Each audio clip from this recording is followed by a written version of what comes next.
네, 그러면 어, 5회의 교육취업위원회의 공공기관 신입 인재 직무 역량 강화를 위한 행정학과 예, 예, 세션을 시작하도록 하겠습니다.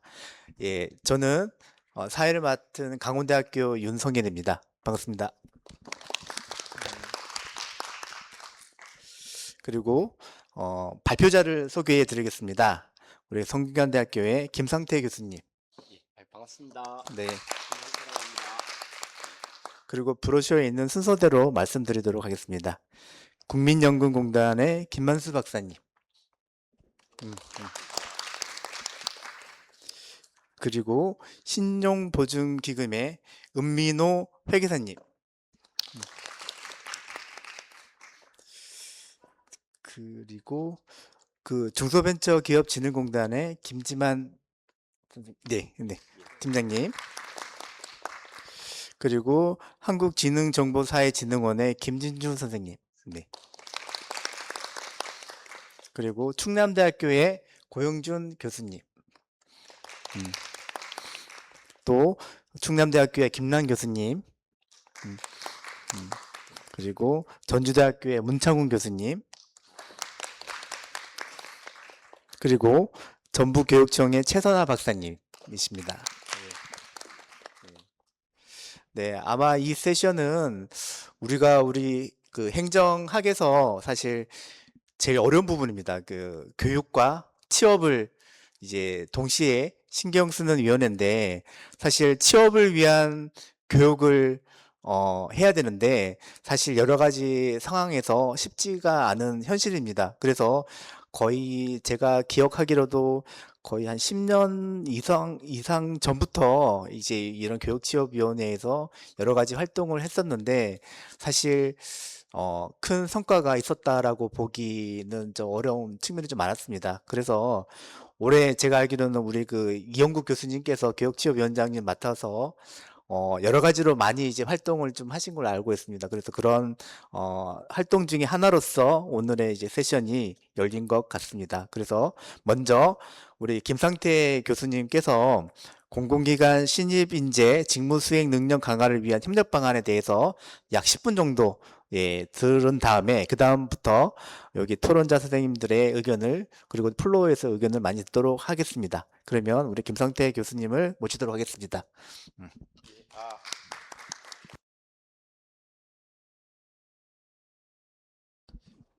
좀 자리로 가셔서 좀 약간 화면을 보시는 게 좋을 것 같습니다. 네.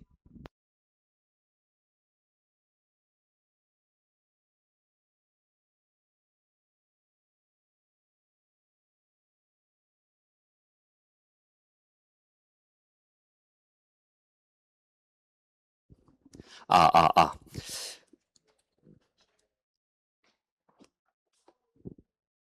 이게 여러 가지로. 예. 아, 아마 또는 쉽지 않은 또 이렇게 발걸음 하셔갖고 너무 감사드립니다. 특히 공공기관에서 또 이렇게 학회가 좀 낯설고 아무래도 좀 친숙하지 않은데 좀 저희 좀 요청에 또 선뜻 응해 주셔갖고 진심으로 감사드립니다.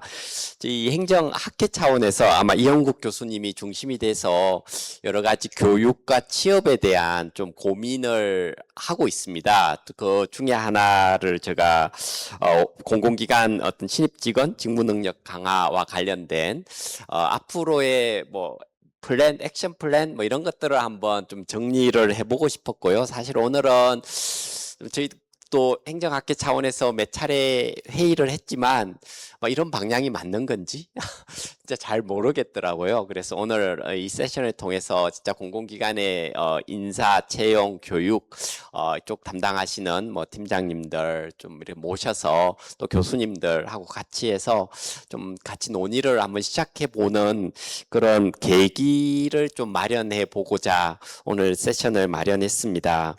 어, 사실 뭐 여기에 있는 내용이 뭐 특별히 저희가 이 연구나 뭐 분석을 한 건 아니고요. 앞으로 좀 이런 내용들이 가능하지 않을까라고 하는 좀 문제의식 내지는 그냥 저희가 생각했을 때 조금의 어떤 방향성 정도, 그래서 저는 발표라기보다는 발제라고 생각을 하고 오늘 토론을 위해서 한 이제 7, 8분 정도 조금 발제를 하도록 하겠습니다. 어, 예, 사실 공공기관이 저희 인문사회, 행정학과 학생들에게는 요즘 정말 중요한 커리어 경로가 되고 있습니다. 많은 학생들이 관심을 가지고 있고요. 정말 좀 안정적이면서도 또 전문직, 앞으로 또 체계적으로 자기 경력을 발전시킬 수 있는 게 저희 인문사회 계열에서 공공기관인데 저희 행정학과도 그렇고 대학 차원에서 이러한 분야에 대한 체계적인 교육 훈련이라든가 뭐 채용을 위한 여러 가지 지원 뭐 등등에 대한 준비가 잘 안 되고 있다는 게 좀 저희의 문제 의식이었습니다.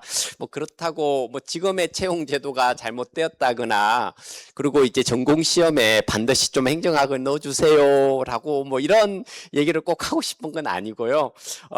이제 오늘 계기로 과연 대학 특히 행정학 쪽하고 공공기관하고 어떤 접점이 뭘까? 서로 공공기관 차원에서도 꼭 필요한 어떤 전공 지식, 또 학생들의 역량, 스킬 과연 뭘고 우리가 어떻게 준비해 주면 공공기관 차원에서도 또 역시 뭐 그런 인재에 대한 관심을 가지고 같이 이렇게 채용하고 또 교육 훈련에 힘을 합칠 수 있는 방법이 없을까 이렇게 고민을 해 보았습니다. 뭐 공공기관 같은 경우에는 뭐 일단은 뭐 이게 좀 비판적으로 적은데 너무 마음 상해 하시지 마시고요. 오늘날 채용이 좀 대부분 뭐 민간 위탁이 되고 NCS 기반으로 이렇게 다 채용을 하고 그 이후에 이제 직무 수행 능력이라는 차원에서 전공 시험을 치르는 것 같습니다. 치르는데 사실 제가 생각할 때는 공공기관은 굳이 말하면 정부와 공공 영역의 행정학과 가까운데 이게 옛날에부터 공기업이라고 하는 마인드나 그런 인식이 좀 강했는 것 같습니다. 그래서 굳이 말하면 경영학, 경제학 좀 베이스로 전공 시험이 치러지고 또 학생들도 그쪽 중심으로 이렇게 많이 준비를 하고 있는 게 현실인 것 같습니다. 그래서 특히 이제 공공기관에서 앞으로 어떤 능력이 신입 직원들한테 꼭 필요한지, 그렇다면 행정학과에서 어떠한 전공 과목 학제를 준비시키고 학생들 취업이나 이런 거를 우리가 어떤 식으로 도와줄 수 있는지에 대한 좀 고민을 좀 해보고 싶었고요. 그래서 만약에 이런 부분에 대한 또 논의를 통해서 어느 정도의 공통된 합의가 이루어진다면 인식이 이루어진다면 저희는 이제 정부 공공기관 행정학회 차원에서 좀 협의체도 만들어서 여러 가지 공공기관에서 필요한 어떤 과목이나 이런 것들도 좀 교과목도 개발하고 거기에 따른 체계적인 교육을 시키고 학생들도 여러 가지 뭐 커리큘럼 또는 뭐 캡스톤이라든가 뭐 프로젝트 기반이라든가 이런 걸 통해서 앞으로 공공기관의 핵심 인재가 될 수 있도록 좀 교육 훈련을 시킬 수 있는 그런 좀 출발선을 좀 만들고 싶었습니다. 그래서 제가 생각할 때 또 그동안 논의를 통했을 때, 뭐, 사실은 뭐 행정학이 그렇게 바로, 연계성이 떨어질 수는 있는데, 만약에 된다면, 뭐 전략기획이라든가 윤리경영, 뭐 공공가치, 책임성, 재무예산관리라든가, 조직, 인적자원관리, 성과관리, 민간위탁, 민관협력, 뭐 DX, AX, 데이터 분석 등등에 대한 좀 논의를 통해서 여기에 맞는 교과목도 개발하고 여러 가지 공동으로 이런 부분에 대해서 뭐 교육 훈련의 기회를 좀 제공하면 좋겠다라는 생각이었습니다. 만약에 한다면 저희가 핵심 직무 수행 능력에 정의해서 시작해서 관련 교과목, 교과외 커리큘럼을 개발하고 시범 적용하고 제도와 확산으로 좀 이행하면 참 좋겠다라는 생각을 했고요. 일단 뭐 협의체 구성을 하고 뭐 점자죽 적으로 뭐 교수님들하고 공공기관의 담당자들하고 진짜 1대1 대화를 통해서 교과목을 개발하고 이후에 좀 실행하는 방식이고요. 뭐 교수님들도 공공기관 같은 경우에는 기관마다 다 채용 방식이 다 다릅니다. 그래서 뭐 잘하시는 분은 잘하실 텐데 요건 참고로 뭐 첫째는 NCS 기반의, 두 번째가 이제 직무시험이라는 전공시험을 보통은 보고 있습니다. 근데 이제 뭐 일반 공공기관 같은 경우에는 뭐 두 가지 유형이 있는데 뭐 경영학이나 경제학, 행정학 한 과목을 선택하는 방식이 있고, 하나는 여러 가지 과목들을 이렇게 좀 이렇게 다 조합을 해서 다 한꺼번에 시험을 보게 하는 방식이 있고, 우리가 금융공기업은 경제학, 경영학 중심으로 좀 시험을 보고 있는 것 같습니다. 뭐 에너지 쪽은 아예 전공 과목을 안 보고 1차 NCS 기반으로 해서 면접으로 바로 넘어가는 뭐 그런 방식인 것 같고요. 이외에도 정말 우리나라 공공기관들이 많은데 다 좀 제각각인 것 같습니다. 이걸 뭐 어떻게 누가 정확하게 분석을 해놓거나 뭐 이런 자료도 좀 없는 것 같습니다. 그래서 좀 이런 부분들에 대해서 우리가 좀 논의를 시작하면 좋지 않을까라는 관점에서 오늘 발제를 준비했고요. 그럼 이것으로 발제를 마치겠습니다. 예, 감사합니다.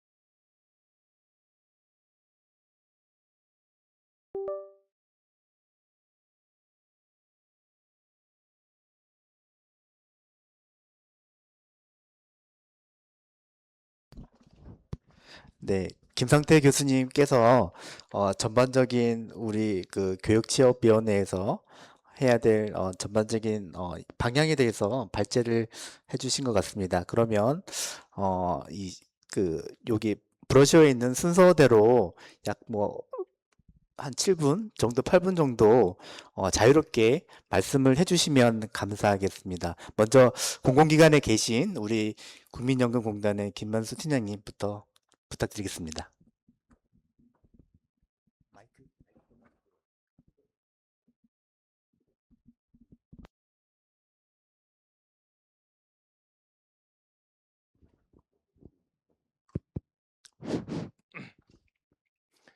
네, 안녕하십니까. 소개받은 국민연금공단 김만수라고 합니다. 전 사실 그 인사팀에 있는 게 아니고요. 저는 이제 사실 그 행정대학원을 졸업하고 정책학 박사를 받고 현재는 국민연금공단 국민연금연구원에 부연구위원으로 근무를 하고 있습니다. 그래서 사실 이쪽 관련된 그 전문성을 가지고 있지는 않지만 그래도 지금 현재 국민연금공단에 소속되어 있고 이렇게 관련 내용을 들을 수 있어서 이렇게 조금 저를 이제 초대하신 건 아닌가 싶어서 관련돼서 조금 말씀을 드리겠습니다. 그래서 발표 내용은 이제 너무 잘 들었고요. 그래서 이제 대학 내 행정학과가 실질적으로 학생의 직무 수행 능력을 강화하고 이제 취업이 이어질 수 있는 이렇게 조금 좋은 방안이라고 생각을 하고 있습니다. 그래서 저는 이 토론을 함에 있어서 이렇게 디테일한 내용보다는 국민연금공단 사례를 조금 말씀을 드리고 이제 관련된 이제 교수님께서 말씀하신 부분에 대해서 토론을 조금 하겠습니다. 이게 직접적인 그러니까 행정학이랑 직접적으로 관련되어 있지 않지만 먼저 국민연금공단에는 국민연금 캠퍼스라는 프로그램이 있습니다. 이게 국민연금 캠퍼스는 기존의 그 청년 인턴이랑 홍보대사랑은 조금 다른데요. 아시다시피 뭐 청년 인턴 그 홍보 대사는 많이 다른 공단에서도 많이 하고 있는 걸로 알고 있습니다. 그래서 이 국민연금 캠퍼스라는 게 있는데 이거는 산학협력으로 그 3일 정도 여름 방학에 학생들이 전북 소재에 있는 대학교에 있는 학생들이 와서 그 수업이라고 강의를 3일 정도 듣고 학점을 인정을 받습니다. 그 학교에서. 그리고 그 학점을 인정받음과 동시에 인턴을 지원할 때 가산이 됩니다. 그 그러한 프로그램이 있어서 한번 조금 소개를 시켜드리고 싶었습니다. 그래서 이제 교육 후에는 이제 수료증 그리고 상장을 전달하게 되고 아까 말씀드린 바와 같이 학예 계절 학점을 인정받습니다. 그리고 여기 그 캠퍼스 하는 도중에 토론 주제가 있는데요. 토론 세션에서는 이제 저희 이제 국민연금, 기초연금, 노후 준비 관련된 이슈에 대해서 이제 학생들이 자유롭게 토론을 하는 그런 세션이 있습니다. 그래서 조금 더 이제 국민연금 쪽에 관심을 가질 수 있게 하려고 하는 그런 케이스가 있습니다. 그리고 이거는 저희가 저희 위치가 이제 지금 국민연금공단 본사가 지금 전주에 있습니다. 전주에 있어서 그 이제 전북에 있는 전주 그리고 전주에 있는 좀 거점 대학인 전북대학교하고 이제 사례가 하나 있는데요. 올해 5월 달에 이제 공단이랑 전북대학교는 이제 기금운용 전문 인력 양성이라는 업무 협약을 체결했습니다. 그래서 사실 이거는 조금 그렇죠. 좀 고민을 했었는데 행정학이랑은 직접적인 관련은 없는데 금융 분야 특히 특히 이제 국민연금에서는 기금이 좀 중요하다 보니까요. 기금 운용하는 전문 인력을 양성하는 그런 프로그램을 하고 있고요. 다음 사례는 이제 저기 교수님도 오셨는데 전주대하고의 사례입니다. 전주대하고는 이제 19년부터 이제 좀 진행을 했는데요. 2019년에 연기금 관련 학과 개설 및 연기금 분야 전문 인력 공동 양성 업무를 위한 업무 협약을 체결했습니다. 그래서 관련된 학과를 개설을 하고 이론 및 실무 중심의 교육 과정을 운영하고 교육 과정을 개발하고 강의 지원까지 그러니까 공단이랑 이렇게 협업해서 진행을 하고 있습니다. 그래서 지금 여기 올해 25년 그러니까 작년부터 진행한 프로그램 중에는 그 전북대 학생 중에 그 공단에서 공단 실무자라 그 말씀하신 것처럼 공단 실무자가 교육 뭐죠? 교육 과정을 컨설팅을 해준 사례가 있습니다. 그리고 공단의 임원이랑 실무자가 이제 초빙 교수를 해서 실제로 강의도 하기도 하고요. 그래서 예를 잠깐 드리면은 그 교육 과정에는 재무 설계론, 그리고 연금의 이해, 개인 재무 설계, 그리고 연금 정책론 이렇게 지금 되어 있습니다. 그래서 이 수업을 들으면은 그런 좀 혜택을 받게 되는 겁니다. 그래서 이게 바로 취업으로 연결되는 건 아닌데 이렇게 공단에서 직접적으로 피드백을 받고 조금 교육을 받고 그래서 이제 공단 입장에서는 사전에 전문 인력을 양성하고 학교 입장에서는 좀 취업에 연결시킬 수 있는 그렇게 프로그램을 진행하고 있습니다. 그래서 제가 지금 크게 세 가지 사례를 말씀드렸는데요. 이게 뭐 행정학이랑은 직접적으로 연관은 없지만 그래서 교수님께서 발표해 주신 내용을 조금 관련해서 좀 살펴봤을 때 제가 봤을 때는 크게 세 가지 요인을 고려해야 될 것 같습니다. 그 제가 잘 아시다시피 많은 이제 첫 번째는 지역이 좀 중심이 돼야 되지 않나 싶습니다. 많은 공공기관들이 현재 지금 이전해 있는 상황이고요. 그리고 뭐 제주도를 시작해서 강원도, 뭐 아시는 분은 아시겠지만 전북도 지금 특별자치도가 되어 있습니다. 그래서 지금 뭐 뿐만 아니라 뭐 지자체 행정통합 움직임도 보이고 있어서요. 그래서 이 교수님께서 관련된 논의를 진행하실 때 조금 지역 관점에서도 한번 살펴봐야 되지 않나 좀 그런 생각이 들었습니다. 두 번째는 전문성 또는 특정 분야에 대한 그런 좀 개발이 필요하지 않나 생각이 듭니다. 지금 제가 말씀드린 국민연금공단 사례를 봤을 때는 뭐 기금이나 그 연금 관련된 그리고 노후복지 그쪽에 케이스 조금 전문성이 있습니다. 그리고 뭐 잘 아시겠지만 완주에는 국민건강보험공단이 있고요.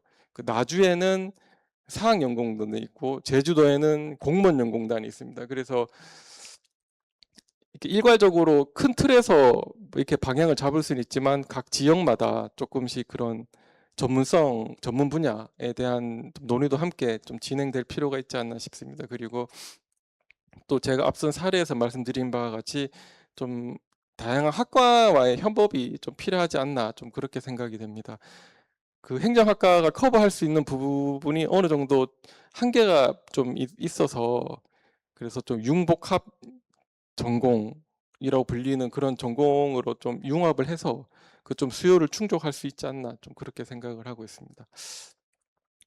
그 관련된 내용은 이 세 가지 정도고요. 그래서 그리고 한 가지 마지막으로 궁금한 거는 제가 그 발표문에 봤을 때 정부와의 협업이 이제 언급이 되었는데 그 정부의 역할이나 내용이 조금 없어서 좀 관련된 내용을 좀 말씀해 주시면 좀 감사하겠습니다. 이상입니다. 예, 감사합니다. 예. 다음으로 그 신용보증기금의 은만호 팀장님 부탁드리겠습니다. 안녕하십니까. 신용보증기금 인재경영부 은민호 팀장입니다. 좀 일 잘하는 인재에 대해서 우리 팀장들하고 주로 많이 논의를 하고 있는데요. 그래서 요새는 저희가 참 채용하는 그 담당으로서는 고민하고 있는 게 블라인드 채용 때문에 지금 정말 성실하고 책임감 있는 지원을 선발하기가 참 어렵습니다. 특히 학점을 좀 저희가 좀 보고 싶은데 학점을 못 보게 하니까 지난 4년간 열심히 했던 학생들의 그런 가업이 저희 쪽에 볼 수 없는 그런 게 이런 책임성과 성실성을 체크할 수 없는 지금 상황입니다. 그리고 저희가 이제 또 지속성, 창의성이 있고 그리고 도전성이 있는 또 직원을 좀 채용하고 싶은데요. 그런 직원들 요새 또 면접 스킬을 많이 이렇게 갖고 있는 직원들이 많아서 우리가 좀 현업에 있다 보면 좀 말은 잘 못하지만 되게 묵묵하게 해서 계속 꾸준하게 일하는 직원들이 많이 있어요. 근데 그런 직원들이 지금과 같은 채용 시장에서는 들어오기가 사실 힘듭니다. 그러니까 그런 직원들을 저희가 뽑아서 양성하는 게 좀 좋은데 좀 현업의 고민이 그런 부분에서 좀 있습니다. 그리고 저희 쪽 기관에서 조금 지금 운영하고 있는 제도, 좀 좋은 제도를 한번 안내하고 싶은데요. 지금 교수님께서 발표하신 내용하고 좀 인맥상통하는 부분이 있는데, 저희가 지금 코딧 패서라는 제도가 있어요. 그래서 이제 코딧은 저희 신용보증기금을 뜻하고 패서는 프로페서입니다. 그래서 저희가 지금 정부에서 인원을 받아서 5명 정도를 우리 직원들이 중앙대도 있고 그리고 전남대 이렇게 가서 교수 정책금융을 강의합니다. 정책금융을 강의하면서 창업도 이렇게 좀 강의도 하고 그래서 그런 수업을 들은 학생들은 저희 쪽 기관 같은데 또 미리 경험도 할 수 있고 들어올 수 있는 그런 미리 교육을 받으니까 좀 유리한 부분도 좀 있다고 봅니다. 그래서 이런 부분에 지금 저희 예비 코디 패서가 총 50명이 지금 구성돼 있어서 미리미리 다 준비하고 있고 또 올해는 또 임금 피크 직원분들이 퇴직 후 재고용이라는 문제도 있어서 그 중에서 박사라든가 이런 학위를 갖고 있는 분들이 꽤 있어요. 저희가 또 우선 인재가 많다 보니까 그런 분들을 위한 직무를 별도 만들었어요. 예비 코드 패서로 할 수 있게끔. 그래서 그분들이 또 겸직도 좀 유연하게 해서 그런 분들을 양성해서 하고 있고 또 그런 분들이 또 대부분 돈을 받고 일하는 게 아니에요. 제가 학교에다 무료로 다 이렇게 제공하고 있습니다. 그래서 그렇게 여러 행정학도 좀 좋지만 이런 여러 군데서 요청을 하시면 저희 기관과 협약을 해서 그런 부분을 지원할 수 있을 거라고 생각하고 있습니다. 그리고 또 한 가지 제가 또 경영평가 관련된 건데 저희가 경영평가를 계속 매년 꽤 오래 해왔어요. 그런 부분에서 BP 사례도 많이 쌓였거든요. 그래 그런 부분을 행정학과 학생들이 한번 BP를 공부하면서 그 발표도 해보고 자기 나름대로 한번 연구 과제로 한다면 좀 좋은 또 나중에 면접할 때도 쓸 수 있고 좋은 기회가 되지 않을까라는 생각도 한번 해봤습니다.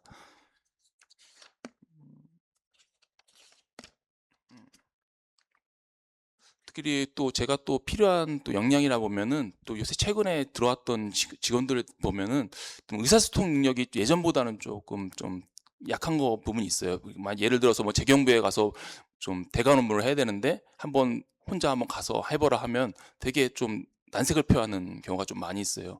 그래서 좀 그 행정학과에서도 좀 이렇게 서로 의사소통할 수 있는 뭐 이렇게 어떤 대관에서 설득할 수 있는 능력을 키울 수 있는 그런 수업도 있었으면 좋겠다는 생각을 한번 해봅니다. 이상입니다. 네, 감사합니다. 네, 다음으로 중소벤처기업진흥공단의 김지만 선생님. 네.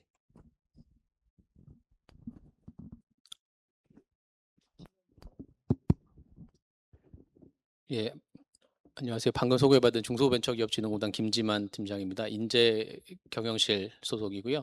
인재개발팀 업무하고 있습니다. 제가 여기 오면서 이제 고민을 해봤는데 발제자를 먼저 보내주셔가지고 어떤 이야기를 드려야 될까 생각을 했었는데 아무래도 공공기관 현직자들을 부르신 이유가 그 공공기관 개별 공공기관들의 사례 현장에서 어떻게 지금 채용이라든가 인재 개발을 어떻게 하고 있는지 그런 것들을 좀 듣고자 부르신 게 아닐까. 그거를 바탕으로 이제 토론을 이어가려고 아마 불러주신 게 아닐까라는 생각을 했었습니다.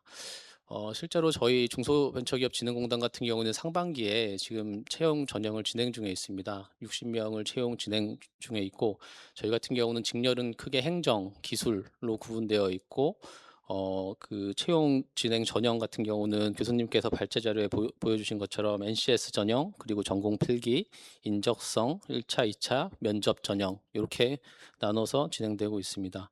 저희가 아까 직렬 같은 경우는 행정 기술이라고 구분되어 있다고 말씀드렸는데 행정 같은 경우는 보통 이제 행정학 전공 시험을 보고 또 경영학, 경제학, 통계학 등 이제 본인 전공에 맞는 이제 전공을 선택해서 필기 시험을 진행하고 있고요.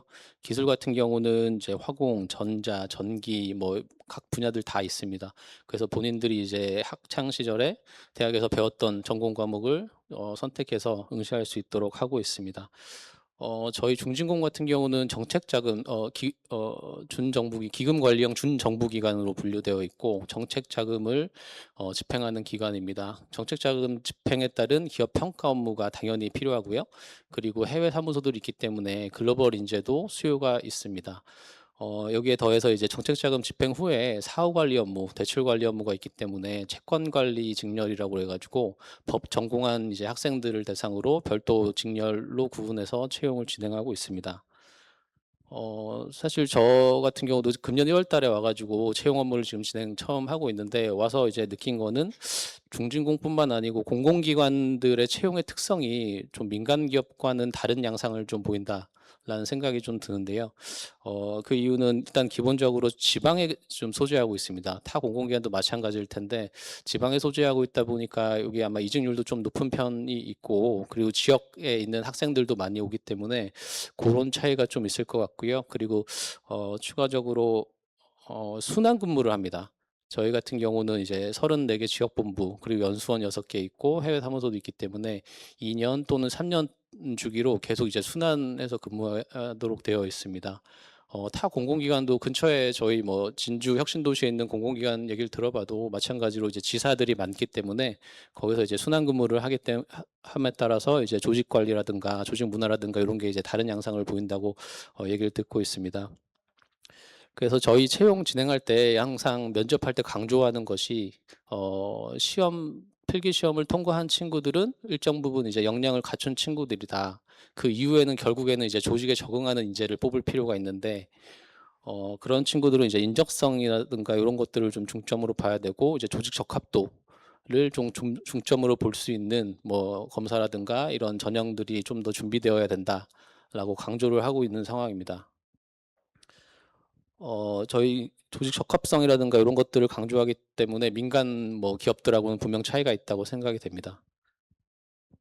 하여튼 저희 전형이나 중진공 그리고 공공기관의 채용 인재에 대한 특성은 이 정도로 설명을 드리고 그래서 거기에 맞춰서 지금 교수님께서 발제하신 교과목 개발에 대해서 잠깐 말씀을 드리면 이건 제 개인적인 생각이고 아까 오면서 그냥 들었던 생각이고 발제 들으면서 들었던 생각인데 이러한 공공기관의 특성을 좀 반영해서 공공기관에 대한 이해를 바탕으로 하는 교과목들이 좀 개발되어야 되지 않나.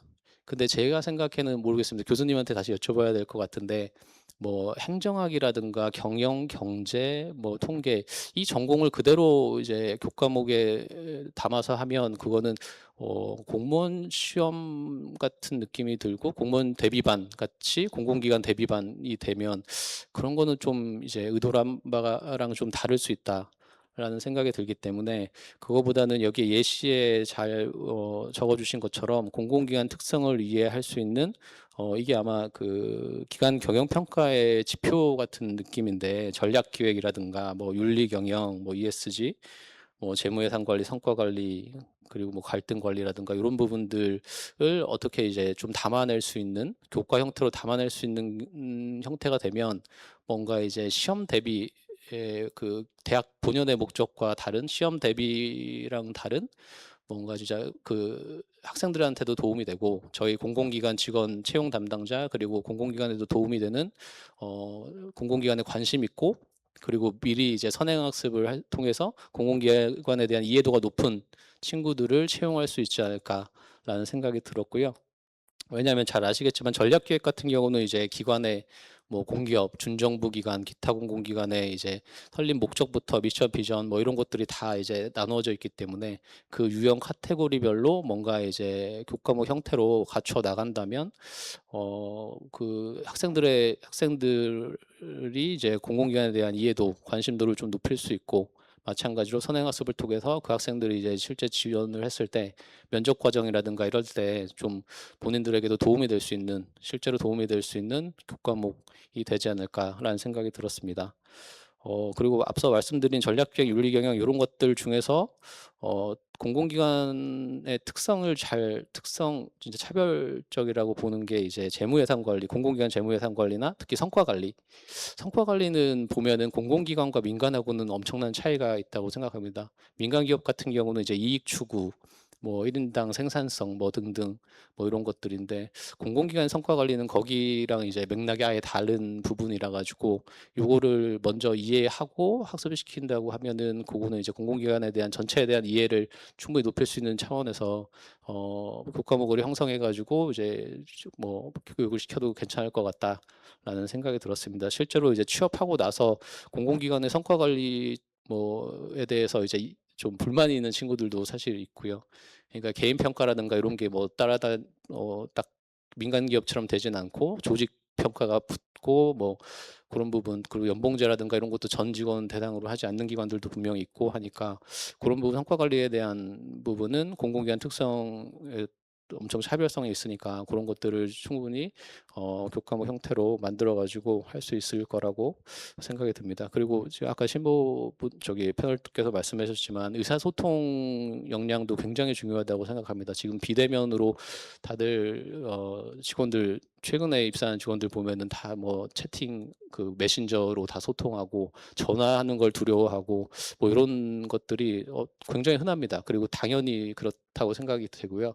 그렇기 때문에 이제 뭔가 이제 추가된다면 실무적인 스킬 측면에서 교과 과정 중에 이제 의사소통 능력, 발표 능력, 그리고 이제 조직 적합도를 높일 수 있는 적합성을 높일 수 있는 그 선후배 간의 이제 뭔가 의사소통 그런 쪽으로 좀 포함시켜 주신다면 그거 같은 경우는 충분히 의미 있는 교과목이 형성될 것 같다는 생각이 듭니다.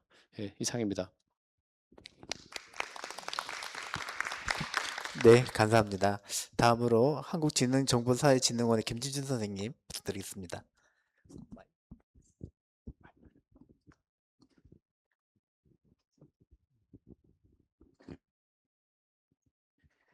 네, 안녕하세요. 저는 한국지능정보사회진흥원의 김진주 책임입니다.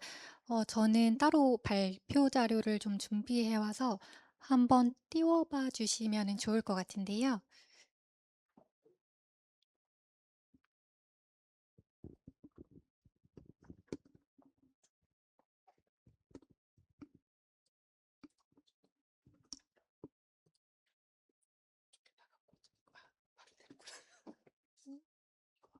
네, 이거 맞아요. 네, 보면서 좀 말씀드려야 돼서 제가 여기 서서 좀 설명을 드리겠습니다. 저는 저희 원에서 하는 업무가 이제 인공지능과 관련된 ICT와 관련된 거라서 한번 주제를 인공지능 시대의 공공기관 신입 인재 직무 역량 강화 방안이라고 주제를 좀 가져와 봤습니다.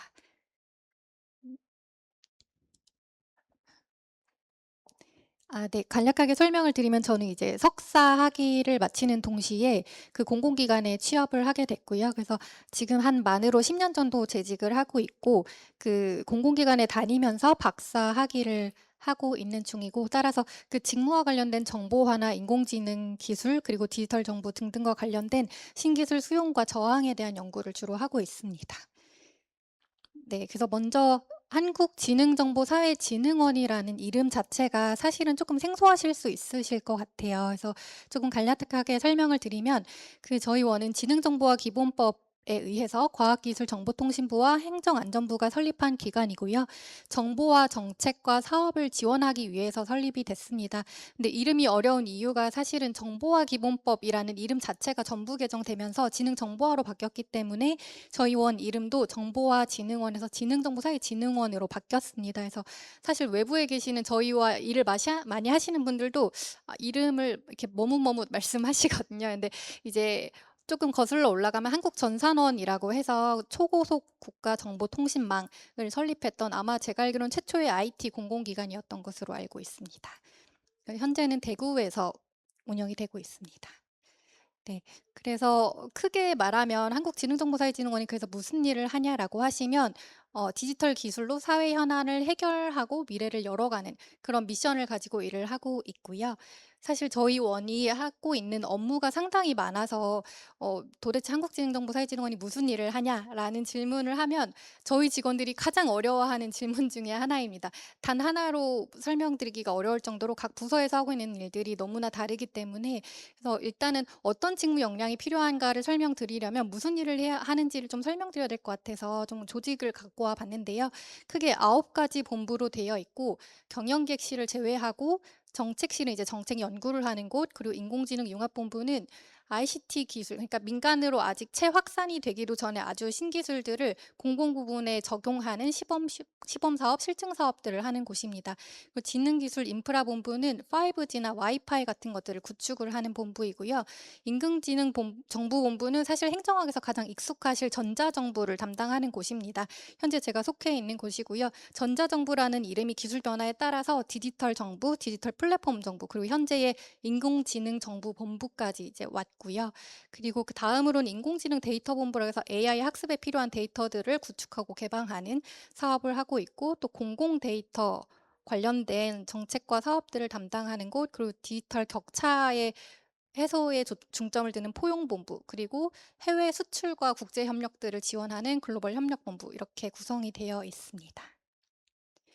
네, 그래서 보통은 저희가 하는 일을 플랜 두 C라고 보통 설명을 합니다. 플랜이라고 하면 정보와 관련된 국가 전략이나 사업을 기획하는 것들을 의미를 하고요. 그 다음에 이렇게 잘 기획이 된 사업들을 집행을 하고 잘 관리를 성과를 도출해내고, 그 다음에는 성과를 측정하고 분석해서 장애가 됐었던, 걸림돌이 됐었던 규제들을 개선하는 그런 환류까지를 전체를 아우르는 일들을 하고 있습니다. 그 밑에 있는 작은 사업들 예시들은 제가 이제 10년 동안 일을 하면서 했었던 사업들 예시입니다. 그래서 구체적으로 그래서 눈에 잡히는 일이 뭐냐라고 하신다면 이제 여러 가지 이슈 페이퍼 같은 것들을 발간을 하기도 하고요. 보시는 것들은 이제 제가 발간했던 것들인데 신기술들을 정부에 어떻게 접목을 할 것이냐, 그리고 정책적으로 어떻게 나아가야 할 것이냐라는 것들을 이제 시사점을 통해서 외부에 알리는 일들을 하고 있고요. 그 외에도 범부처 전략 같은 것들을 수립을 하는 것을 지원하고 있습니다.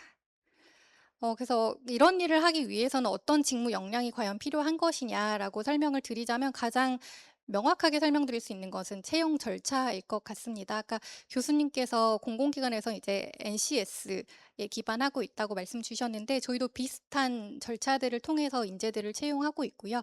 서류 전형을 블라인드를 통해서 한 이후에는 저희는 탑시이라고 하는 과학기술정보통신부에서 만든 소프트웨어 역량 검정 시험을 치르고 있습니다. 이 안에서는 다양한 경영 정보학과 관련된 기본 지식들과 그리고 IT 기술과 관련된 지식들을 묻는 시험들이고요. 이걸 거쳐서 1차 면접 전형에서는 발표 자료를 작성하고 또 PPT를 만들어서 발표하는 것들을 하고 있는데 이 합격 수기들을 보면 구체적인 아주 지식들을 요구하기보다는 얼마나 기승전결과 논리적으로 설명할 수 있느냐를 확인을 하는 것 같습니다. 그리고 2차 면접 전형에서는 인성이나 직무 역량 같은 것들을 확인을 해서 최종 임용이 되게 됩니다. 그리고 어떤 역량이 요구되는지를 좀 쉽게 설명드리기 위해서 가져와 본 데이터인데요. 저희 인사팀에서 받은 데이터입니다. 최근 임용자들이 취득한 자격증을 이제 내림차순으로 가져와 본 건데요. 아마 한국사 능력검정시험 같은 경우는 공공기관에서 공통적으로 요구되는 자격증일 것 같습니다. 왜냐하면 서류 전형 가산점이 있기 때문인데요. 그 외에 제가 파란색으로 표시한 것들은 저희 원에서 조금 특화된 자격증들인 것 같아서 표시를 해봤습니다. ADSP라고 하는 데이터 분석 준 전문가, 그리고 빅데이터 분석 기사, AIC라고 하는 AI와 관련된 자격증인데요. 사실 요 세 개는 지금 저희 원에 재직하고 있는 좀 젊은 직원들 위주로도 자발적으로 취득을 하고 있는 직무 관련 자격증들입니다. 저 역시도 회사 다니면서 ADSP와 빅데이터 분석 기사는 취득을 했습니다. 그러니까 다시 말하면 데이터 분석이나 AI 관련된 직무 역량들을 요구를 하고 있다는 것을 의미를 하고요. 그리고 입사 지원서 양식도 한번 좀 가져와 봤습니다. 아마 이 지원을 준비하는 학생들이라면 가장 관심이 있을 것들이라서 좀 가져와 봤는데요. 그 파란색으로 표시한 것들을 보시면 데이터 분석 경험이나 아니면 생성형 AI를 활용해서 문제를 해결한 경험, 그리고 직무와 연관된 경험, 이런 것들을 묻고 있고요. 그리고 또 하나 조금 저는 특이하다고 생각했던 점은 지원서 작성 과정에서 생성형 AI를 활용했다면 어떻게 활용했는지를 묻습니다. 그러니까 다시 말하면 사실은 이제는 지원서를 작성할 때 생성형 AI 없이 지원하는 일은 거의 없다고 보는 것인데요. 그렇기 때문에 속이기보다는 그럼 얼마나 AI를 잘 활용했는지를 확인을 하는 그런 부분이라고 볼 수 있을 것 같습니다. 그래서 제가 봤을 때 이 지원서 양식을 통해서 볼 수 있는 가장 중요한 역량은 크게 세 가지일 것 같은데요. 하나는 데이터 분석 역량, 그리고 가장 최근에는 AI 활용 역량을 보고, 그리고 공통적으로는 직무 관련 경험들을 본다는 것입니다. 그리고 제가 현업에서 10년 동안 있으면서 가장 중요하게 느꼈던 역량을 뽑으라면 이렇게 세 가지가 될 것 같습니다. 일단 첫 번째는 학습 역량인데요. 지금 AI 속도가 너무 빠르기 때문에 신기술 속도가 정말 빠릅니다. 왜냐하면 제가 작년에 박사 논문을 쓰겠다고 1년 휴직을 했다가 복직을 했는데요. 제가 휴직을 하기 전까지만 해도 GPT가 영상을 만들 수 있다, 뭐 사진을 만들 수 있다고 하는데 손가락이 6개인. 그래서 사람들이 약간 우스갯소리로 얘기하던 그 시점이었는데, 제가 1년 후에 복직을 하고 나니까 에이전틱 AI가 뭐고, RAG가 뭐고, MCP가 뭐고, LLM에 어떻게 연동을 해서 어떻게 할 거고, 하네스 엔지니어링이 뭐고, 이런 기술적인 이야기들을 막 하고 있더라는 거죠. 그래서 복직하자마자 이 기술들을 빠르게 익히고 공부하느라 조금 애를 먹었는데, 그래서 앞으로는 이런 학습 역량이 더욱 더 중요해질 것이라는 생각이 듭니다. 그 두 번째는 글쓰기 역량입니다. 사실은 공공기관과 정부 부처가 사용하는 문서는 아주 정형화된 개조식이라는 문서 형태가 있습니다. 흔히 말하는 네모똥찍이라고 하는 방식인데요. 사실 근데 저희 행정학 석사까지 한 친구들은 좀 익숙하지 않을 수 있을 것 같습니다. 왜냐하면 논문에서는 조금 더 구체적으로 서술을 하고 문장을 이어나가는 경우가 많은데, 정부 문서에서는 그걸 구구절절 보고받으시는 분이나 국민들에게 말씀드릴 수가 없기 때문에 함축적이고 요약적이고 논리적으로 설명을 할 수가 있어야 됩니다. 특히나 저희 원에서 하는 일들은 기술과 관련된 일들이 많은데, 그 기술은 사실 공무원한테도 설득하기가 어렵고 국민한테도 설명드리기가 대단히 어렵습니다. 그래서 저희는 개발자들이랑도 일을 많이 하고 SI나 IT 개발하시는 쪽이랑도 일을 많이 하는데, 그 언어를 그대로 전달드리기보다는 공무원들이 이해할 수 있는 언어, 그리고 국민들이 이해할 수 있는 언어로 저희가 충분히 소화시키고 해석한 다음에 그걸 풀어내는 그런 글쓰기 역량이 참 중요하다는 생각이 들었습니다. 세 번째는 커뮤니케이션 역량인데요. 앞서서 교수님과 토론자분들께서도 공통적으로 말씀하시는 부분인 것 같습니다. 저희 원 역시 다양한 이해관계자, 그러니까 뭐 대기업, 중소기업, 중견기업, 스타트업 등등 많은 기업들과 일을 하고, 또 학계에 계신 분들, 연구원, 부처, 공공기관들과 협업하고 있고, 또 저희 원 안에는 다양한 전공자분들이 있습니다. 컴퓨터공학부터 시작해서 인문, 사회과학 뭐 등등 법학, 이런 분들과 저희가 커뮤니케이션하고 같이 일을 만들어 성과를 내야 되기 때문에 커뮤니케이션 역량이 무엇보다도 중요하다는 생각이 들었습니다. 그래서 이렇게 말씀드린 AI 활용 역량이나 데이터 분석 역량들, 글쓰기 역량, 커뮤니케이션 역량들이 학부나 대학원에서 길러질 수 있다면 학생들에게도 도움이 될 수 있을 것 같습니다. 이상입니다. 네, 감사합니다. 다음으로 이제 충남대학교의 고영준 교수님 부탁드리겠습니다.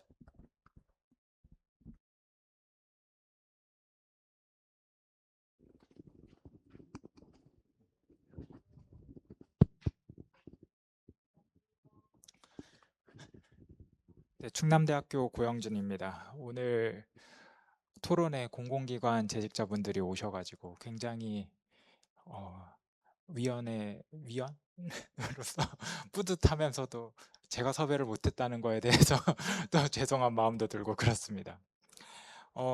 저는 대학에 재직 중이기는 하지만 대학원에서 대체로 가르치고 있고 대체로 저는 이제 공공기관 재직자분들이 제 학생으로 많이 있습니다.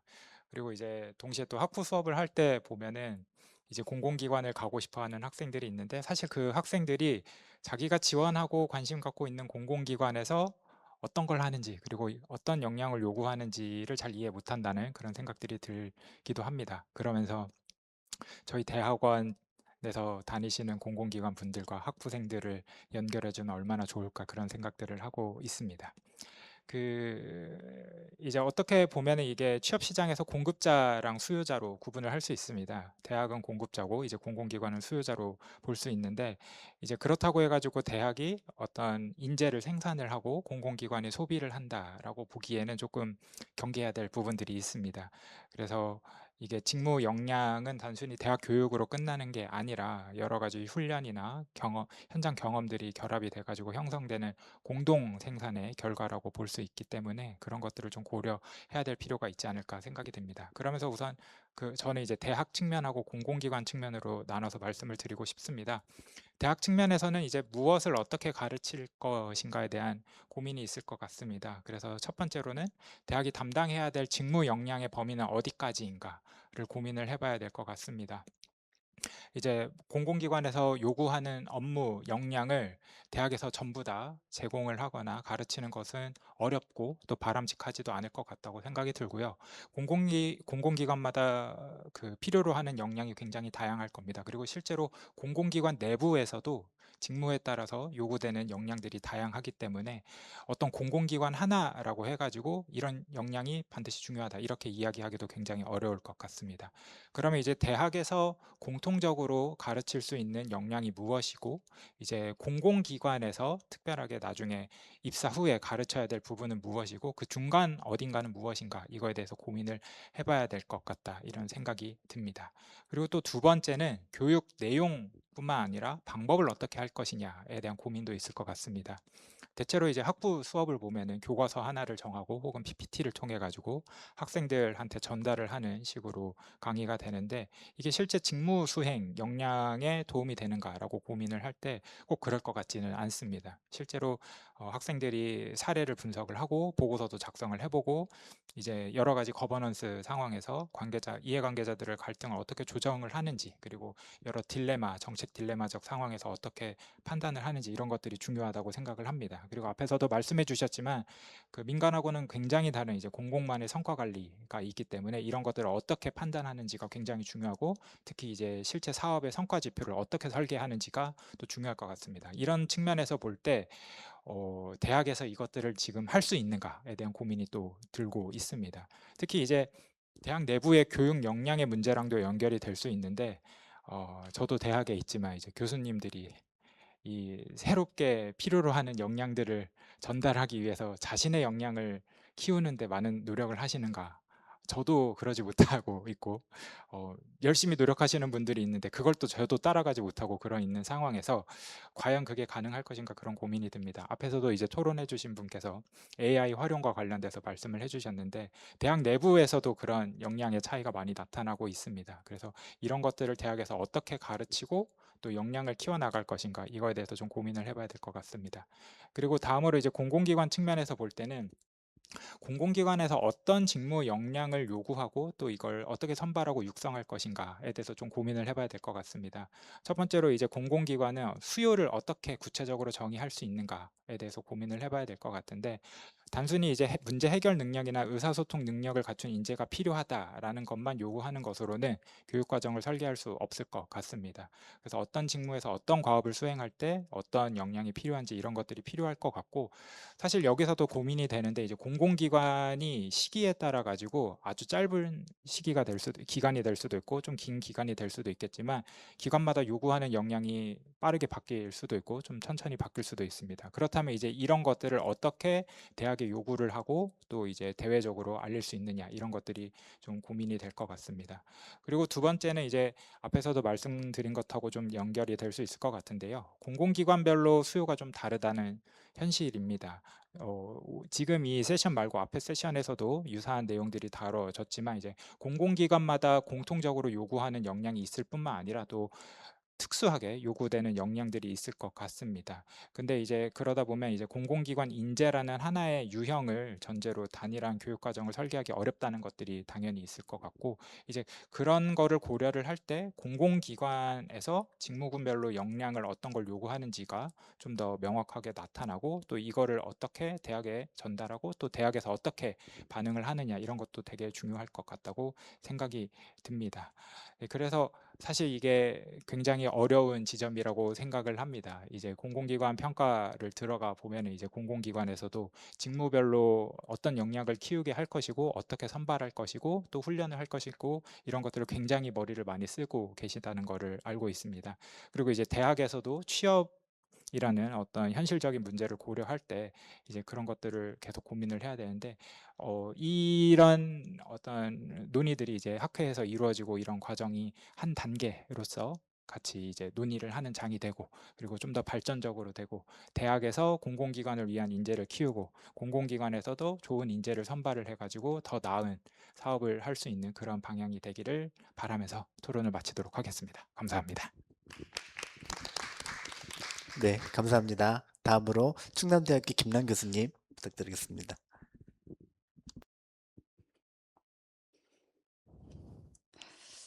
네, 권준 교수님 너무 말씀을 잘해주셔서 네, 제가 긴장을 안 하고 있다가 지금 갑자기 긴장이 너무 됩니다.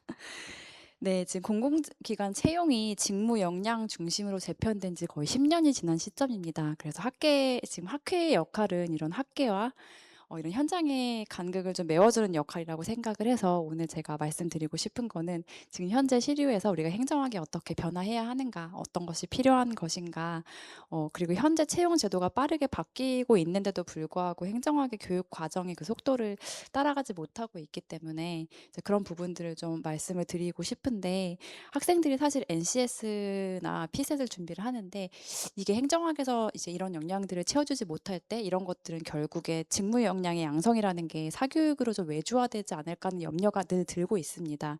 네, 그럼에도 불구하고 사실 학문이 또 취업 준비로 환원되는 것은 또 저희가 경계해야 되는 부분이기 때문에 그런 부분에서 어떻게 밸런스를 맞출지에 대한 고민이 많이 듭니다.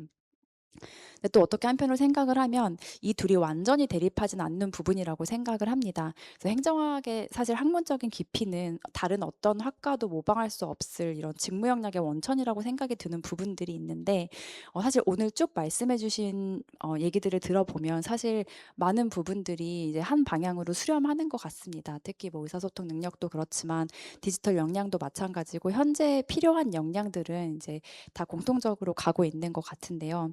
사실 저희가 여러 부분들을 합쳐서 실제로 할 수 있는 길러줄 수 있는 능력을 생각을 해보면 문제 해결 능력을 길러줄 수 있을 것 같습니다. 현재 지금 수업에서도 하고 있는 게 이제 공모전 준비도 같이 하면서 하고 있는데 정책의 빈틈이 보이는 곳에서 문제를 발굴하고 해결책을 찾는 부분까지 어떻게 이끌어갈 수 있는지에 대한 이제 강의들을 쭉 하고 있는데 생각보다 학생들이 주어지니까 굉장히 문제를 잘 찾고 해결책을 찾아가는 부분을 재밌어 하더라고요. 근데 여태까지는 좀 그런 부분들을 많이 가르치지 못하지 않았나라는 생각이 들었고 이렇게 정책을 분석하고 평가하는 역량을 길러주는 것도 실질적으로 이렇게 뭔가 현안을 진단하고 대안을 설계하고 또 성과를 평가하는 이런 능력들이 공공기관의 실무의 또 본질이자 행정학의 고유의 영역과 많이 겹치는 부분이라고 생각이 듭니다. 그리고 또 사실 행정학에서 많이 가르쳐야 하지만 학생들이 가장 어려워하는 부분 중에 하나가 또 정책 글쓰기와 커뮤니케이션 의사소통 능력이라고 생각을 하는데요. 이런 부분도 채용과 실무의 실무가 학문의 모든 경계 사이에서 밸런스를 잘 맞춰야 될 것 같습니다. 그렇게 되면 교육 과정에선 이를 어떻게 구현할 것인가를 고민을 해보면 사실 이전에도 있긴 했었지만 캡스톤 디자인 같은 이렇게 현안 기반에서 문제를 해결할 수 있는 수업이라든지 뭐 이런 것들 아마 아실 텐데 공공기관에서 실제 현안을 이제 한 학기 과제로 받아서 학생이 팀을 만들어 수행하는 이렇게 해서 정책 대안을 설계하는 그런 프로그램이라든지 아니면 현장 실습을 좀 구조화해서 실질적으로 실습의 질을 관리를 하면서 단순히 인턴을 보냈다라는 수준이 아니라 직무 기술서에 기반을 해서 실습 목표까지 설정을 하고 또 지도 교수나 이런 기관에 계신 분들의 멘토가 공동으로 평가를 하는 이렇게 학습 협약형 실습이 돼야지 진정한 학생들의 역량이 길러지는 것이 아닌가라는 생각이 들고요. 또 얘기를 쭉 들으면서 무엇보다 좀 키워야 되는 능력 중에 하나가 데이터 분석 역량인 것 같은데 이런 것도 단계적 트랙을 만들어서 기초 통계부터 출발을 해서 결국 공공 데이터나 행정 데이터를 활용해서 실습까지 이어져서 공공기관에서 실제로 정말 활용을 될 수 있는 인재로 키우기 위해서 이런 부분들을 키워야 될 것 같습니다.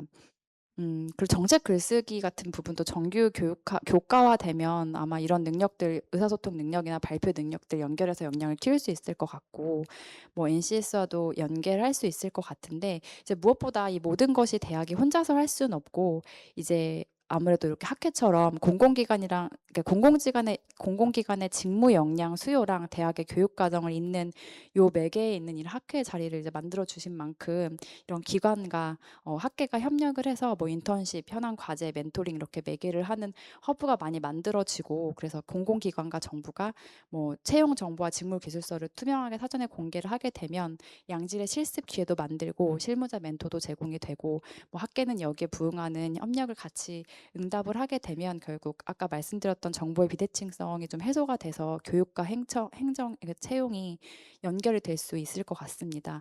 그래서 계속해서 고민을 하고 있지만 행정학을 단순히 취업에 맞추는 일이라고만 생각하면 안 될 것 같은데 이제 본래 행정이 가졌던 정체성, 공공의 문제를 학문적으로 깊이 파고들어서 해결하는 이런 본령을 회복하는 일이 굉장히 중요할 것이라고 생각을 하고 행정학이 학문의 가장 이제 중요한 직무 역량을 키우는 일을 할 수 있도록 저희도 계속 고민을 하고 학계에서도 고민을 하겠습니다. 그래서 함께 협력해서 기관과 학계가 같이 이제 협력해서 했으면 좋겠다라는 생각을 드립니다. 네, 감사합니다. 네, 감사합니다. 다음으로 전주대학교의 문창훈 교수님 부탁드리겠습니다. 네, 안녕하세요. 전주대학교 문창욱입니다. 사실 앞에 토론해 주신 두 교수님들이 사실 제가 하고 싶었던 얘기들을 거의 다 하셔서 제가 할 말이 그렇게 많지는 않은데 저도 뭐 간단하게 조금 토론 첨언을 좀 해보도록 하겠습니다.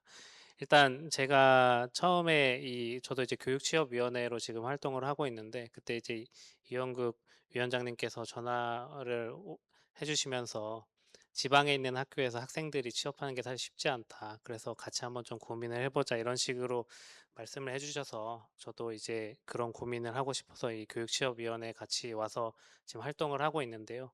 그래서 저는 이제 사실 제가 활동하고 있는 쪽은 이제 9급 시험과 관련된 내용인데 여기는 이제 토론을 부탁받아서 왔습니다. 근데 이제 공공기관 관련된 내용을 좀 고민을 해보면 사실 제가 작년 9월에 처음으로 임용이 됐는데요.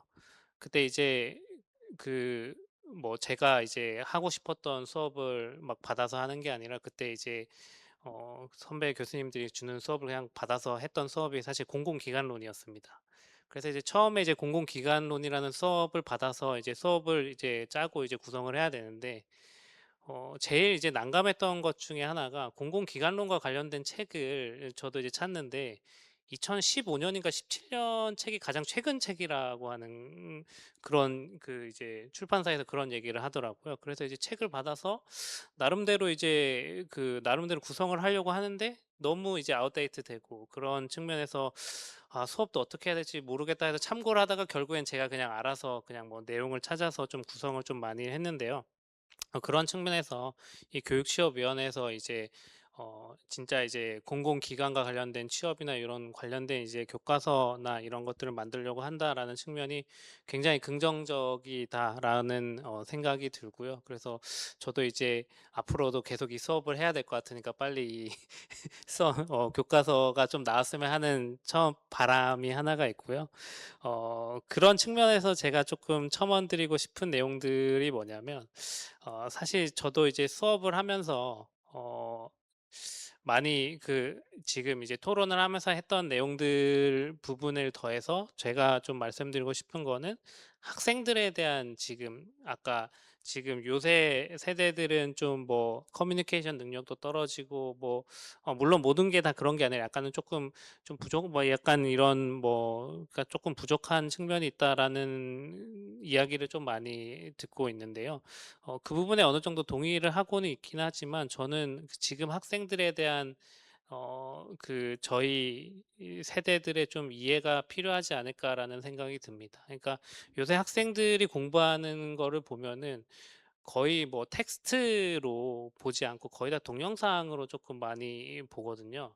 그래서 이런 교과서를 개발을 할 때도 좀 이런 세대에 있어서 좀 다양한 어떻게 보면 매체를 활용할 수 있는 그런 교과서를 개발을 하는 게, 그러니까 사실 저희가 교과서를 개발하고 저도 공부할 때만 보면 텍스트로 굉장히 공부를 많이 했는데, 지금 사실 대부분 그런 식으로 공부를 하면은 애들이 집중을 잘 하지 않습니다. 그래서 그런 측면에서도 우리가 조금 물론 이런 것들을 다 뭐 하면은 이제 좀 그게 뭐 완벽한 교과서냐 이렇게 생각하실 분들도 있지만, 좀 이런 다양한 매체를 활용할 수 있는 교육법이나 그러고 그런 걸 활용할 수 있는 교과서를 조금 개발을 하려고 하는 게 굉장히 중요하지 않을까. 그래서 아까 방금 전에 이제 김남 교수님께서 말씀하신 뭐 캡스톤 디자인이나 이런 것들에 대한 고민도 굉장히 이제 저희 학계에서도 좀 적극적으로 조금 활용을 해야 되지 않을까라는 생각을 하고 있습니다. 그래서 실제로 사실 저도 학생들에게 이번 학기에 처음으로 약간 프로젝트 기반으로 해서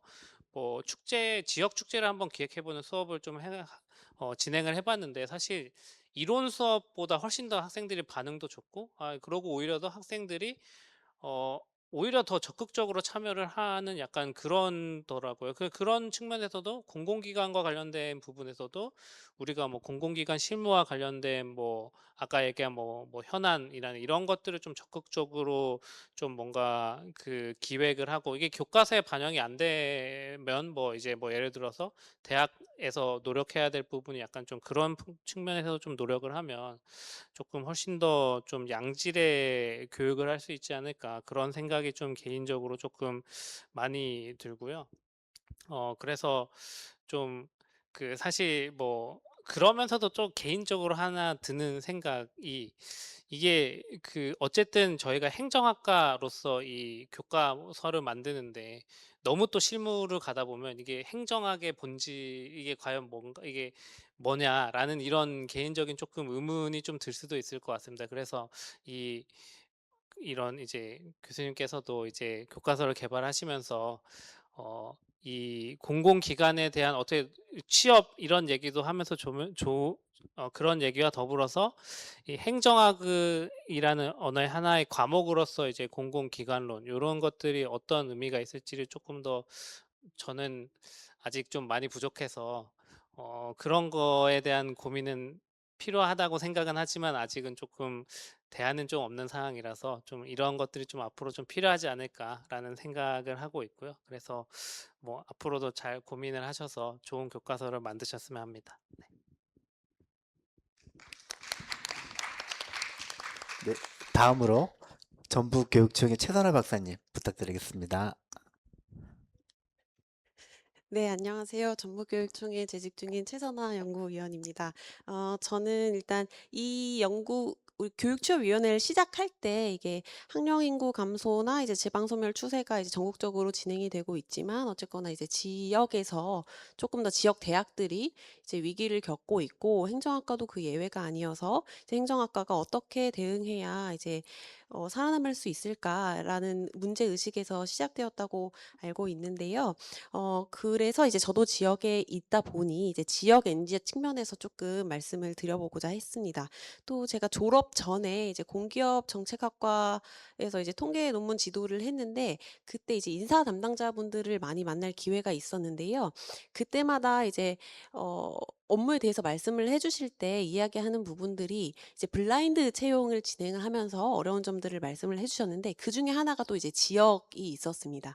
예를 들어서 이제 나주에 위치한 공공기관에서 채용을 하는데 블라인드로 채용하다 보니 거주지를 물어볼 수가 없고 그래서 서울에 있는 친구들이 이제 취업이 되면 "출근하실 거예요?"라고 했을 때 출근을 안 한다고 그런 어려움이 있다고 하더라고요. 그래서 사실 지역별로 매칭이 될 수 있다면 사실은 기업도 구직자도 그 비용을 많이 줄일 수 있다고 생각을 하는데요. 그런 측면에서 보면 사실 지금 지역 인재 채용이 굉장히 늘어나고 있는 추세이기는 합니다. 예를 들어서 전남, 광주가 이제 통합이 됐는데 특별법에서도 이제 지역 인재를 뭐 10% 여유 이렇게 재량을 두고 채용할 수 있도록 하고 있고 해서 사실 제 생각에는 이제 지역 대학에서도 지역 맞춤형 인재를 양성하는 데 조금 초점을 두는 것도 괜찮겠다는 생각을 했고요. 그리고 제가 생각했던 부분은 과거의 행정학과는 약간 일반 행정이나 중앙정부에 약간 치중이 되었던 부분들이 있는 것 같아요. 예를 들어서 제가 학생 때만 해도 5급 공채에 굉장히 많이 매달리고 중앙직이나 국가직에 이제 치중된 부분들이 있는데 일단 지방 공무원들도 많이 상당히 채용이 되고 있고 특히 지역에 거주하는 이제 조건들을 둔 경우가 되게 많거든요. 3년 정도의 이제 지역 거주 조건을 달고 있는데 또 하나 이제 제가 교육청에 있어서이기도 하지만 또 하나 이제 틈새 시장 같은 부분은 이제 맞춤형으로 이제 교육 커리큘럼이 구성되면 좋을 것 같다고 생각했던 부분은 이제 교육행정직 같은 부분도 어 약간 어떻게 학생들이 지원해야 할지 몰라서 그 학원에 의존하는 부분 중에 하나인데요. 예를 들어서 지금 시험 과목들을 보면 국어, 영어도 있지만 행정법 총론, 자료 조직 개론, 정보 봉사 개론 이런 부분들이 있는데 행정학과 학생들이 많이 지원하고 있음에도 학교에서는 이제 어떻게 공부해야 할지 모르겠다라는 부분들이 많다고 들었습니다. 또 제가 여기 오기 전에 이제 지역 거점 국립대에 계신 교수님이랑 이제 잠깐 얘기할 기회가 있었는데 이런 부분들을 공유를 드렸더니 그게 이제 교육청 교육행정직렬을 뽑을 때는 이제 교육학개론을 또 필수 과목으로 하나 들어 있는데 그런 부분은 이제 커리큘럼상 개설이 좀 어렵다. 그런 제도적인 한계가 있다라는 이야기가 있었거든요. 그래서 이런 부분들도 조금 교육학과와 협력을 통해서라든지 아니면 뭐 강사 초빙이라든지 해서 이렇게 조금 유연화를 통해서 대응할 수 있지 않을까라는 생각을 조금 해봤습니다. 그리고 제가 이제 직접 참여는 못했지만 온라인으로 이제 1시에 진행된 교육취업위원회 세션에서 이제 설문조사 결과 발표도 좀 봤는데요. 여기서도 설문조사 결과에서도 이제 필요한 역량을 협의, 협력, 갈등 관리 역량, 그리고 데이터 분석 역량 이렇게 크게 두 가지가 있었는데 오늘 공유된 내용과도 굉장히 좀 일맥상통하는 부분이 있는 것 같습니다. 근데 이제 공무원 필기 합격자 대상으로도 최근에 이제 조직 적합성이나 공직 가치나 대인관계 측면을 이제 인성검사 차원에서 조금 도입을 하려고 하고 있거든요. 또 오늘 김상태 교수님 발표해 주셨는데도 주신 부분에서도 이제 NCS와 더해서 상황 면접이나 토론 면접이 점점 강화되고 있다라는 측면이 있어서 공직을 나가더라도 공공기관 취업을 준비하더라도 이 협력을 위한 부분, 갈등 관리 역량의 측면, 의사소통 역량의 측면에서 조금 행정학과가 이제 커리큘럼이나 제도적으로 조금 초점을 두면 좋겠다는 생각을 한번 해봤습니다. 토론 여기까지 마치도록 하겠습니다. 감사합니다. 네, 감사합니다.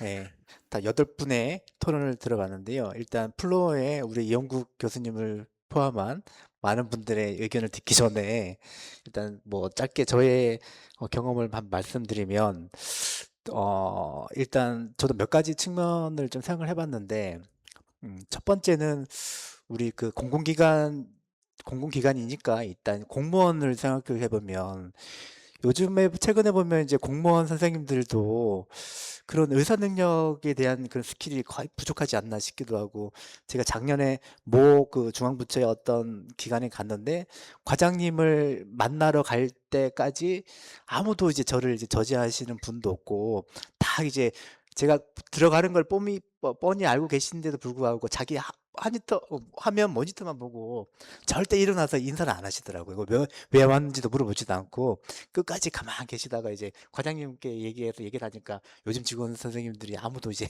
아는 척 안 하려고 한다. 뭐 그런 것도 있고 또 지난주에 또 뭐 그 사무관님으로부터 처음 인사를 받았는데 소개를 받았는데 보통 이제 전화를 하지 않습니까? 그 전화를 안 하시더라고요. 전화를 안 하고 처음 만났는데 카톡으로 이제 메신저로 이제 얘기를 주고 뭐 이런저런 얘기를 나눴습니다. 그러다 좀 시대가 많이 바뀐 것 같아서 우리 공공기관을 얘기하기 앞서서 이제 공무원 선생님들도 이런 의사 능력에 대한 이제 이런 것들이 좀 많이 좀 부족한 것 같고 공공기관도 마찬가지지만 여기에 오늘 나와 계신 기관들에 보니까 제가 그 평가한 기관에서 몇 군데가 있어가지고 보면 우리 이 기관들도 포함한 모든 공공기관에서 보시면 그 저기 뭐 부장님 뭐 그리고 이사님 실장님 이런 분들의 의사 능력도 제가 볼 때는 그다지 좋다라고 보이지 않습니다. 보이지 않아서 오히려 좀 약간 젊으신 직원 선생님들의 그 의사 능력이 좀 아주 좋다고 느껴지는 경우도 많고 해서 공공기관이 오히려 이제 그 공무원 조직보다는 좀 더 의사 능력이 좀 좋지 않을까 싶고 그런 이제 그런 모든 학생들이 사실 공공기관에 대한 취업을 희망을 하죠.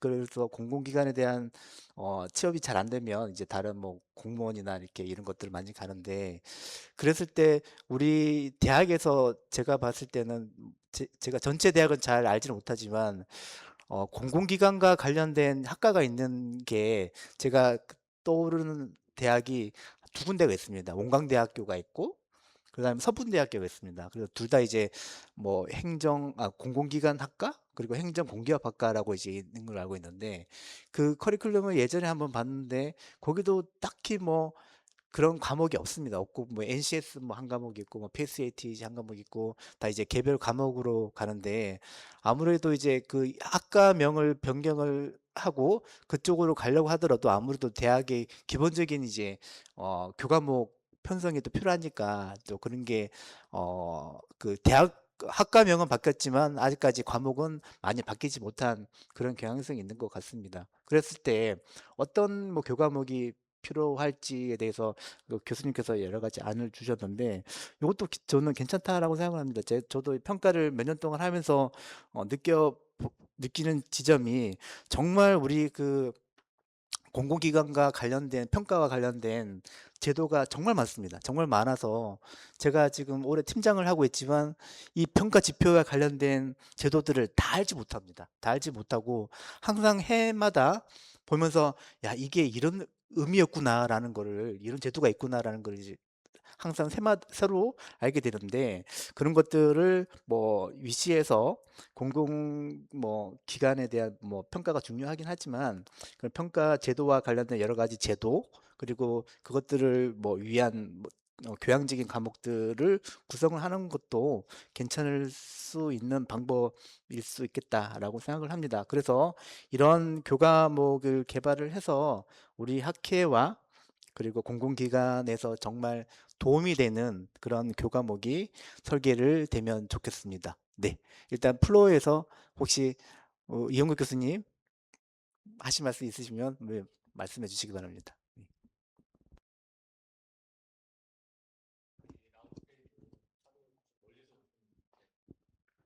공공기관 분들께 너무 감사드립니다. 제가 교육취업위원회 김상태 교수님도 그렇고 위원장 하면서 정말 고민이 많습니다. 우선 저희가 사실은 공공기관한테 우리 학생들 뽑아주세요 이런다고 뽑아줄 것도 아니고 결국은 우리가 공공기관이 필요로 하고 역량으로 생각하는 인재들을 얼마나 잘 길러내느냐, 그걸 교육과정에 어떻게 녹여내느냐, 이것부터 먼저 선행돼야 된다고 생각이 들어서 저희가 교육과정 개편에 대한 논의도 지난 시간에 했습니다. 그래서 지금까지 이제 논의된 걸 말씀 주신 것들을 제가 종합해 보니까 그 AI 역량들, 그다음에 의사소통 역량, 문제 해결 역량, 공공 재무 관리나 성과 관리 역량, 이런 것들이 이제 필요 공통 역량들로 계속 나오는 논의인 것 같습니다. 그리고 행정학이 경영학과 달리 비교 우위로 무엇이 있는가를 봤더니 이 공공 가치나 이런 부분에 있어서 우리가 학생들이 다양한 상황에서 어떻게 공적 생각을 해서 우리가 공적인 마인드를 가지고 그걸 의사소통할까, 아니, 판단을 할 수 있을까, 그 부분하고 그다음에 거버넌스에 대한 이해, 또 대응 능력, 아까 말씀 주신 것처럼 대부처에 대한 부처하고 대응하고 관리하는 능력, 이런 것들 사실은 우리 행정학을 배워야지 알 수 있는 역량들이 많이 있는 것 같습니다. 그래서 말씀 듣다 보니까 사실은 저희가 공공기관, 저희가 이제 뭐 칼포퍼가 그랬지 않습니까? 뭐 우리가 이론을 하는데 이론은 현실을 건져 올리기, 세계를 발견하기 위한 그물인데 우리가 그물을 엉뚱한 데에다만 지금 치고, 그물도 막 되게 이상한 옛날 그물 가지고 보고 있었던 건 아닌가. 그래서 이런 필요 역량이나 비교 우위로서의 행정학 관점에서 저희가 이론도 좀 개발하고 공공기관에 맞는 그런 실무적인 것뿐만 아니라 이론도 필요하다라는 생각들이 많이 들었습니다. 그런 것들을 좀 개발하고 해서 사실은 나중에는 저희가 해달라가 아니라 공공기관에서 우리 행정학을 과목에 꼭 넣고 공공관리 꼭 넣어야지, 우리 행정학 학생들을 뽑아야지 이게 발전이 된다, 이런 상황이 될 수 있도록 좀 준비할 수 있도록 저희 행정학계 차원에서 많은 노력 기울이도록 하겠습니다. 네, 다시 한번 이렇게 오신데 감사드리고, 우리 저기 발표자분 저기 네, 마지막으로 우리 김성태 교수님의 말씀을 들으면서 마치도록 하겠습니다. 예, 사실 좀 걱정 많이 했는데요. 저보다 더 10배, 20배 많이 고민해 주시고 또 경험을 또 지혜를 나눠 주셔갖고 좀 많이 풍성해진 것 같습니다. 예, 오늘 하고 털어버리려 그랬는데 이것도 뭔가 또 계속해야 될 것 같은 이런 느낌이 들고요.